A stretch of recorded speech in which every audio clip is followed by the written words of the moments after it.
as you can see, a slight mishap has befallen me.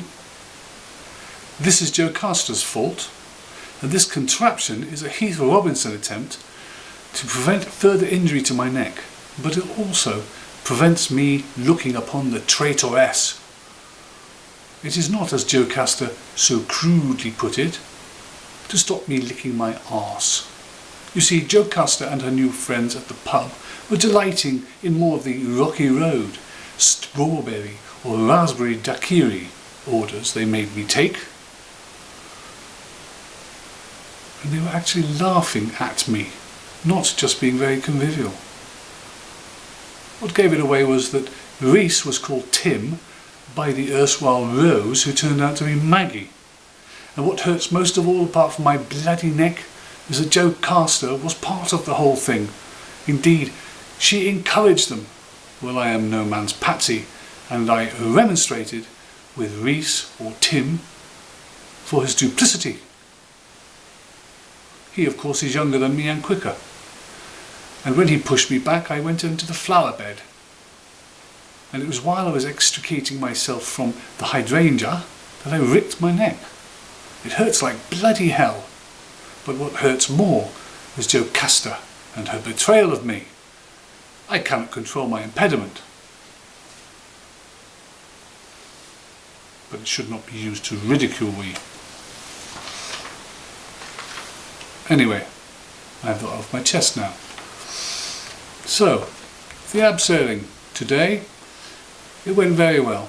We were looked after by a very nice young man in his team from Tie It Tight, which I guess is a reassuring name for such a company. Mike told me just as I was beginning my descent that it was called that because once they didn't and almost lost their license. I think he was joking. The children enjoyed it though. Apart from Jeb's wailing, which seemed to go on forever and ever, until Jocasta realised that his figure was caught in the carabiner.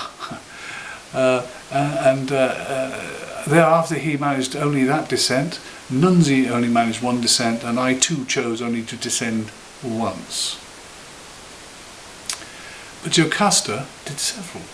She was reliving her youth, as the last time she'd done it, was down the outside of the accommodation block at college. Of course, at that point she only used a bedsheet, but that was probably because, even then, yes. We were unable to visit the llamas, unfortunately, today because there was a bout of camelid vomiting and sickness at the farm. Now, we don't know if it's transferable to humans, but it's probably best not to take the chance with two little ones. Hence the early return and visit to the pub.